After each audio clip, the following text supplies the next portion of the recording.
അരൂർ മണ്ഡലം നിലനിർത്താൻ ഗായികയായ ദലീമ ജോജോ വീണ്ടും ജനവിധി തേടുന്നു. അരൂർ മണ്ഡലത്തിൽ രണ്ടാം തവണയാണ് ദലീമ ജോജോ നിയമസഭയിലേക്ക് മത്സരിക്കുന്നത്. അരൂർ മണ്ഡലത്തിൽ ദലീമ ജോജോ MLA വീണ്ടും മത്സരിക്കും. ഇത് രണ്ടാം തവണയാണ് ദലീമ ജോജോ നിയമസഭയിലേക്ക് ജനവിധി തേടുന്നത്.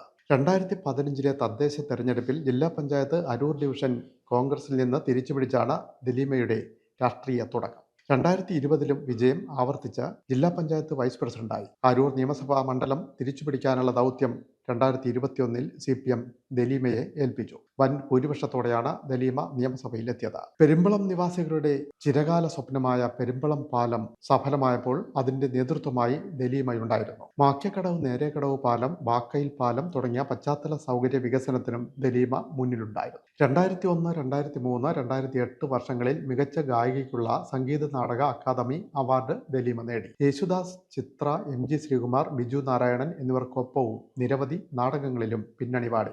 ഫാദർ അലക്സ് പയ്യപ്പള്ളി രചിച്ച് ബോണി ഇഗ്നേഷ്യസ് സംഗീതം നൽകിയ മിശിഹ ചരിത്രം ഭക്തിഗാന ആൽബത്തിലൂടെയാണ് സംഗീത രംഗത്ത് ശ്രദ്ധിക്കപ്പെട്ടത്. America, England, Italy, Germany, Gulf രാജ്യങ്ങൾ എന്നിവിടങ്ങളിൽ നിരവധി സ്റ്റേജുകളിൽ സംഗീത പരിപാടി അവതരിപ്പിച്ചിട്ടുണ്ട്. ദൂരദർശനിലെ സ്മരണാഞ്ജലിയിൽ സ്ഥിരം ഗായികയായിരുന്നു ദലീമ ജോജോ. ആലപ്പുഴ എഴുപുന്ന ആറാട്ടുകുളം പരേതരായ തോമസ് ജോണിന്റെയും അമ്മിണിയുടെയും 11 മക്കളിൽ ഇളയവളാണ് ദലീമ. മദ്രാസിൽ നിന്ന് ഗാനഭൂഷണം വിജയിച്ചു. ഞാറയ്ക്കൽ ടാലന്റ് മ്യൂസിക് സ്കൂളിൽ സംഗീത അധ്യാപികയായിരുന്നു. സംഗീത അധ്യാപകനായ അരൂർ പൂജപ്പുര ജോ ഡെയിൽ വീട്ടിൽ ജോജോയാണ് ഭർത്താവ്.